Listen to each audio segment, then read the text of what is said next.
Hello everyone, this is 𝐦𝐨𝐧𝐵𝐞 from 𝐦𝐨𝐧 Consultants, and with me our special guest, Mr. Anil Khwaja, the registered migration agent. And today is a very special topic that we're going to discuss. But before that, I will further introduce our guest, Mr. Anil Khwaja. So he's been in the industry from very long, almost eight years, and especially focusing on the migration part. So if you guys feel any that you have any questions during this session and stuff, so just shoot us in, and then we'll happy to answer you during the session, after the session. Regarding our today's topic, so we will be discussing today for the Northern Territory state sponsorship options for the students who are currently studying in NT, or those who are currently working in NT, and any other pathways they may have for the business visas and other stuff. So let's start from that. And before that, I will also introduce about the 𝐦𝐨𝐺. So if you guys want to contact us apart from this live session, so you will see a ticker from this screen somewhere on the top or bottom somewhere. So you can contact us there. You'll find our Facebook details, email IDs, and phone number. So yep, so starting with so regarding the NT. So what is NT, and what other states we have in Australia, and why we are focusing on NT today? All right. So obviously there are a couple of states out there, but Northern Territory, which has the Darwin, the main capital city, is one of the hottest cake at the moment, especially for those who are especially students wanted to get the permanent residency, or those who are onshore or on TR and some other visas. At the moment, due to COVID and critical sector, the NT is only offering to the onshore applicants the state sponsorship. They have pretty good quota left for this year, and I hope that those who are getting are applying and they are meeting the requirement, they are easily getting it. We will be discussing shortly about what would be the nitty gritties, what would be the requirements in order to meet the Northern Territory. But as I told you, we have great news from NT. Most of our application, almost 99.9% of our application has been approved. Those were students have studied 2 years in NT. They were on TR. Now they have moved to the student visas. They were studying for 2 years.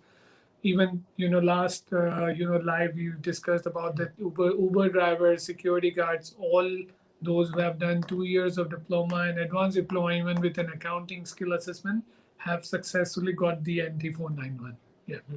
So guys, this session will be especially for those guys who are thinking to either move the state, or who are already in NT and thinking that if they have any options in the future to apply for the PR. So just stay with us, and we will be giving you opportunities to raise the questions as well, and we'll step by step go through the requirements, what documents are required, and the special tricks that you would require at the time of the nomination thing. And so I think it's time to take the break for the ad. So we'll play an ad, and we'll be back shortly after this. Thank you. 𝐦𝐨𝐺 Consultants offer the best PTE online training. 𝐦𝐨𝐺 is the only PTE online training institute in Pakistan. We are #1 PTE online training institute, 5-star ratings and positive reviews, Australian-based qualified PTE and NADI teachers. Our students are achieving 80 and 86 score in PTE. Contact 𝐦𝐨𝐺 at pteclasses@𝐦𝐨𝐺.com.au. Okay, guys, welcome back to the session. So we just introduced ourselves, and then about what topic we're going to discuss today.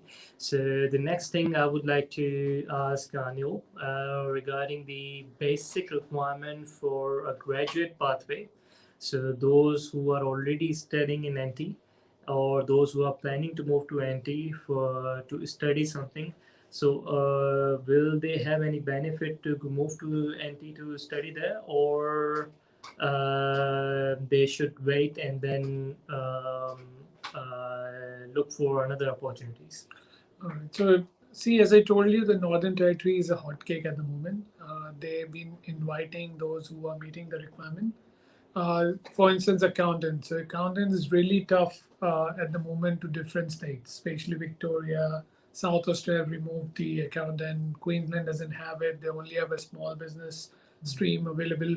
So NT is the only state which are still offering accountants the 491 and 190 based on the requirements they're meeting it. So two requirements. Obviously, one is to work full time for 6 months as an accountant and then apply for 190. It would be a discretion of NT to give you either 190 or 491. But you must have a full work rights and you must be on a TR. Even though if you are a partner where your main applicant is studying masters or a master of research or something and they are on student visa and you are on a student dependent and have full work rights, still you cannot apply for 491 until unless you finish your studies. So most of the people feel like we should go to NT, my partner should study, I'll get the full work rights, I'll do 6 months of work and then I'll apply. That is not the case. So you need to then finish the whole study, or you have exceptional, occupation or something which NT you can justify to the NT that you are a part of a critical sector. Without you, there would be a chaos in your within your employment or with your company where you're associated with. So that's where you can still apply, but the chances are really less if you are on a student visa. So you need to finish your studies, and even after finishing your study, you're on a student visa. That's perfectly fine. But the only thing is that you cannot apply 49190 during your study time if you're on a student visa. Yeah. So to clarify this thing, I have a simple question. So let's say if a main applicant is studying for a master's course and he or she have completed 1 year of the course, and 1 year is remaining. On the same side, the dependent they has a skill assessment as well as working as an accountant in the field and have a future job offer in NT. So in that scenario, does the the dependent have to wait until the student complete all the study to apply? So at that time, both of the applicant might be meeting the requirement for the 491. Yeah. I believe. So is it the case, or is there any exceptions to that? See, first of all, the main applicant would not be meeting the requirement because there is a only stream where you need to study 2 years. So the main applicant is not applicable. Now the secondary applicant, as I told you, even though if it's a 1 year left, he already have a skill assessment, he's doing accounting job 1 year, still he cannot apply until and unless the main applicant or the spouse who is working has to complete 2 years of her study. So if they have come with the 2 years of course, like a master's program for 2 years, then they have to finish 2 years. In a circumstances where they have splitted the course, like graduate diploma leading to masters, and they've already done 1 year of study, now they're in the verge of second year of study with new course or a package course, then they can definitely apply, and it depends on a 491 or sorry the NT states to either consider you for 491 or not. So you must have a good justification that why you want the 491, what are the what are the reasons and what are your plans towards the NT if you need a 491 without even finishing, the main applicant hasn't finished the studies. Because generally they ask you to have whole 2 years, a whole, you need to spend the whole student visa first in order to apply for 491. Okay. In some cases where we have seen that, person has done diploma, advanced diploma, they are still on student visa, they are not able to apply for TR because they already used the TR interstate. Then they consider because you have already done 2 years of study in Tasmania, in Northern Territory. Apart from that, they won't consider. Okay. So are there any employment requirement if you go with the study pathway for 491 as well as 190?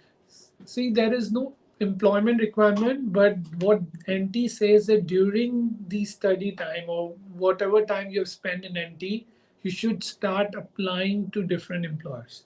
They must be needing, the effort you have made to get yourself into the market.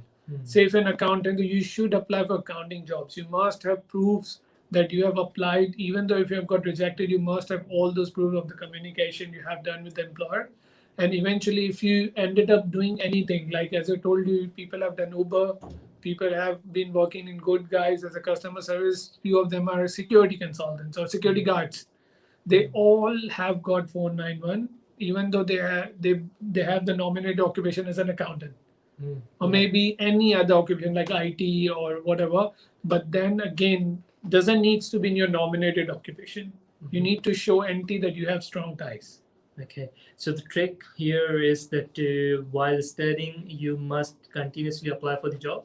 Yeah. If they refuse it by some way that you don't have full working hours and stuff, that's not the issue. As long as you have the evidence that you apply, Yes, it's all good absolutely. for the So students. you need to show the genuine efforts in order to meet the NT requirement.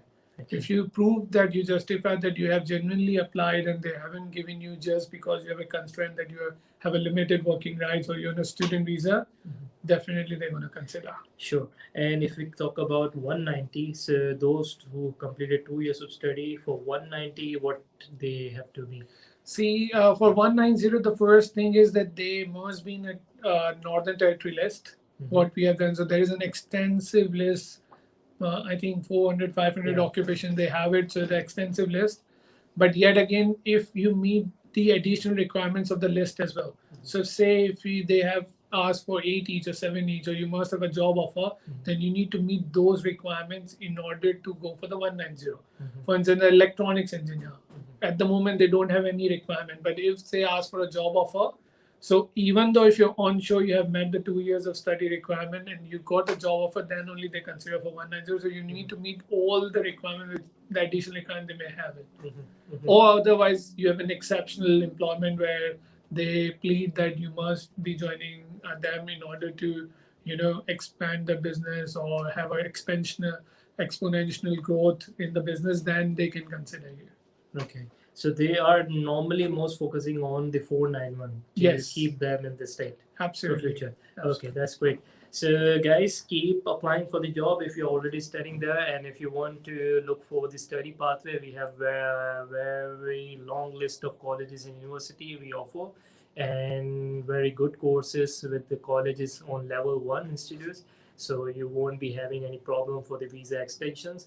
So do contact us on our details that you will see on the ticker. And I think it's time for the ad, and then let's see if we have any comments. So we'll read it out, and then we'll proceed further with the session. Skilled Migration Visa Assistance. Australia is now offering permanent residency status to general skilled migration visa holders. Stay connected with us to get updated information on Skilled Independent Visa, Subclass 189, Skilled Nominated Visa, Subclass 190, Skilled Sponsored Visa, Subclass 491, and Skilled Regional Visa, Subclass 887. Contact Think Higher Consultants at thinkhigher.com.au.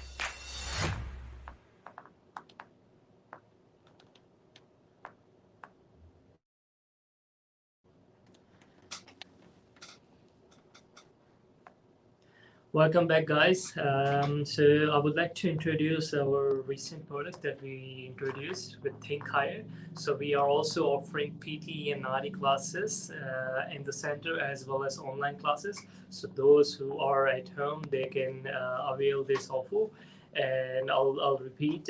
So the PT classes and the NADI classes we are offering. So we have the promotion going on.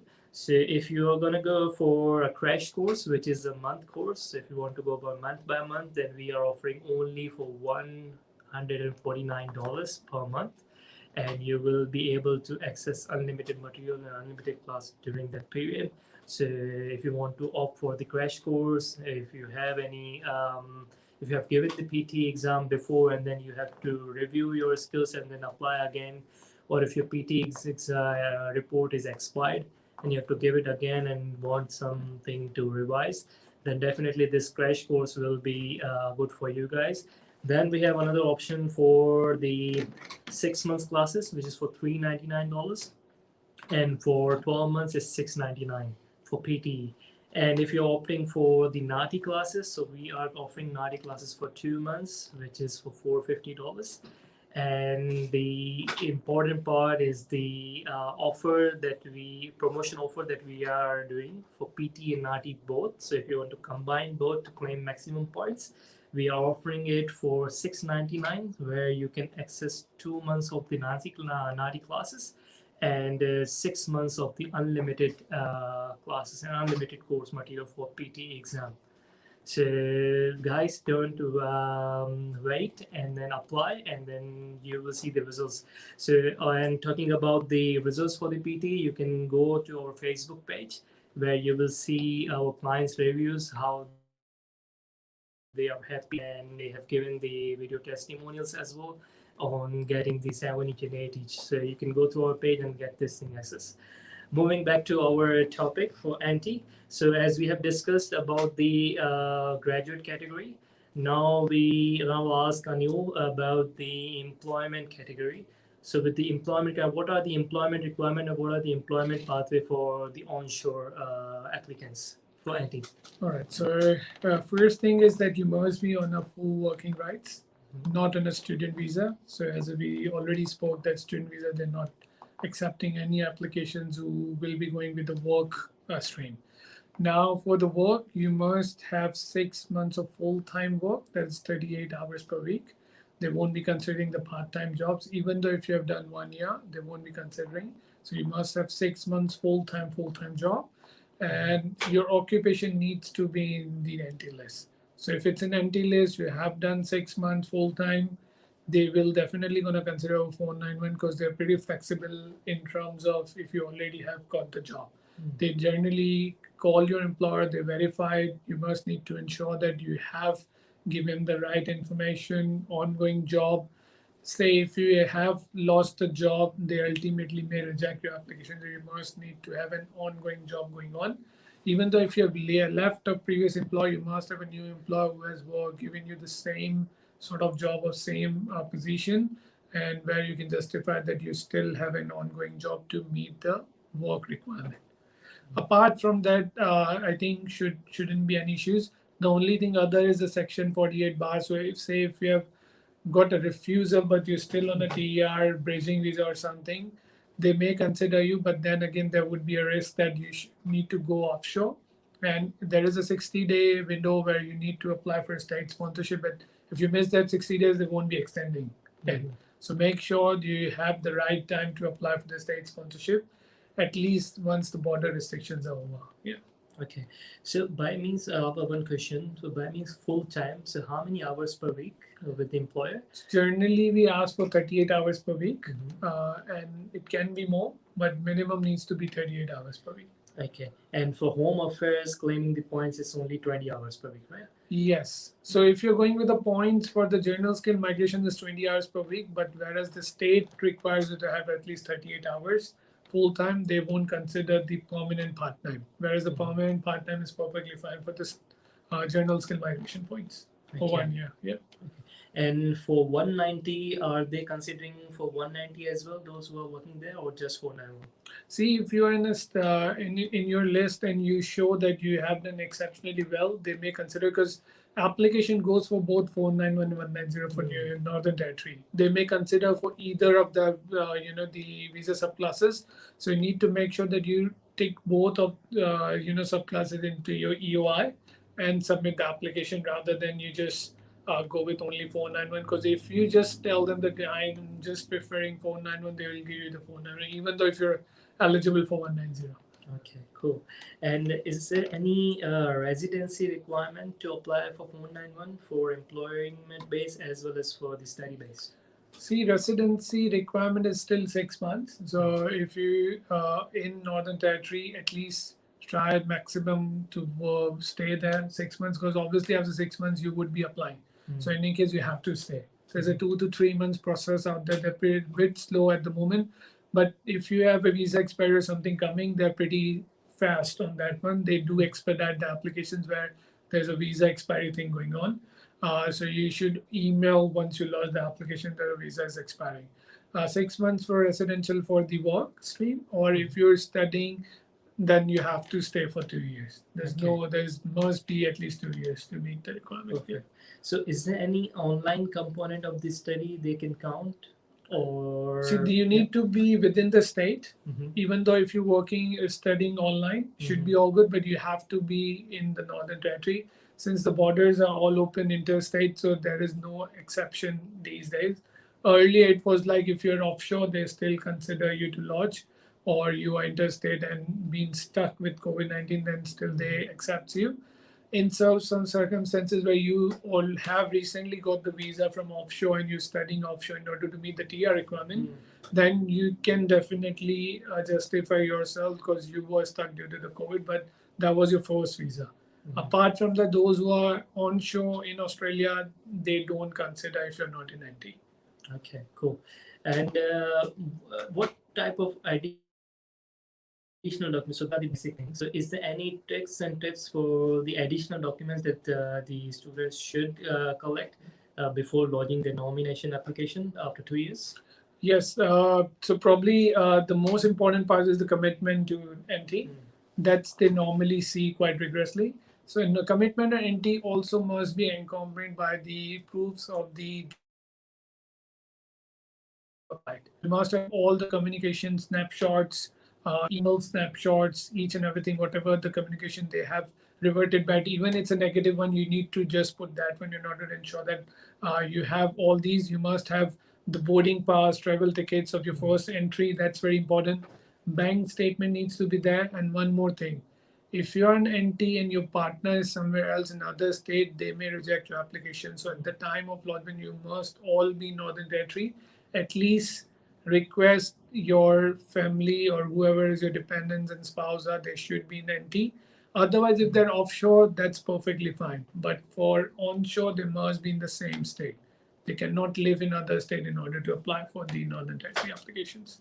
Okay, okay. So that's good. I think we have covered both parts. So are there any business pathway in NT for 491? Not really, but if you have opened up a business or you have substantially spent an amount to the NT and you're falling short somewhere, you can still lodge an application.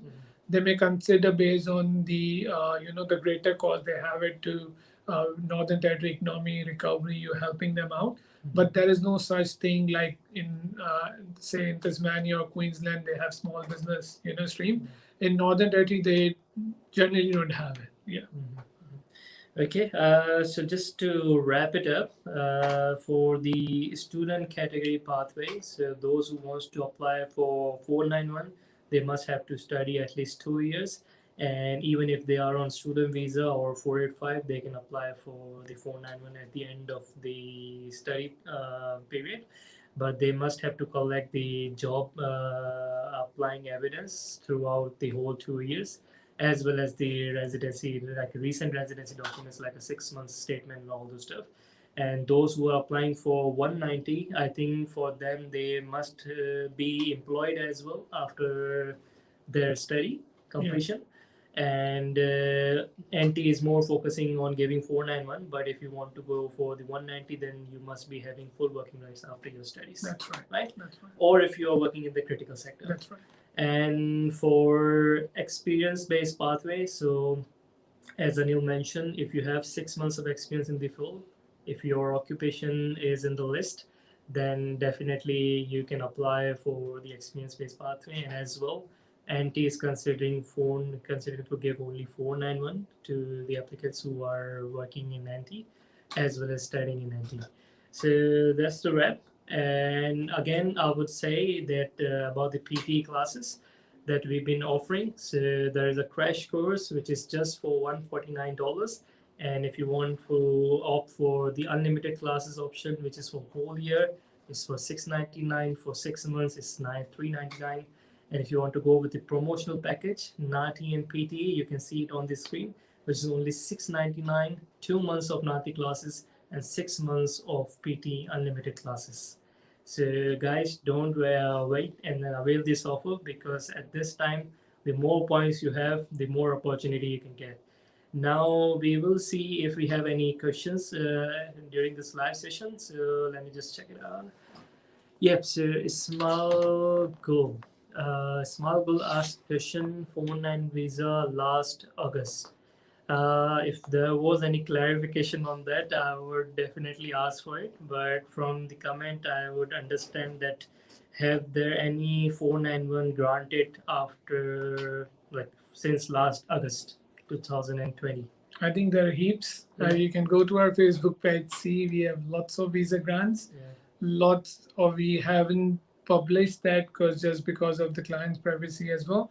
But those who have given us graciously the testimonials and they have allowed us to put their visa grants, we have put them on. So you can see, you name it, like Uber drivers, security guards, you name it, good guys, customer services, studying 2 years in a level 1 college, advanced diploma project management. So you name it, we have lots of visa grants, 491, even 190s as well. For one of the clients, she has done 6 months of IT job and ultimately they got it. So there are lots of, even for today, we also got 1491 as well. So pretty much there are lots of applications being granted quite, in a speedy process. So, there are chances. You must need to just contact us. We try a little best to give you the best advice. And if you trust us, then we obviously going to represent you for the anti-state sponsored applications and to the department applications as well. Yeah. Perfect. So one question. Yeah, so the questions have been answered. So if you have any other questions that you see when you see our live session, so if any questions, you can shoot us an email. You can call, book your appointment with our registered migration agent 𝐜𝐨𝐧. We'll definitely help you out with that. If you have any admission related queries, that's as well, you can just contact us on the ticker below, but I'll repeat it. The number is 0435600610, and the email ID you can see on the screen. So guys, this was, I think, a pretty good session and pretty information for those who are already studying in NT and those who are wanting to move to the NT. And I think we will come back for the next session very soon, end of this week. So just keep checking our Facebook page as well as our YouTube page. Subscribe to our YouTube channel. You will find a lot of information.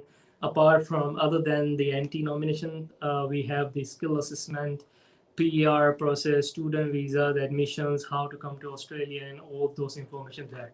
So, yep.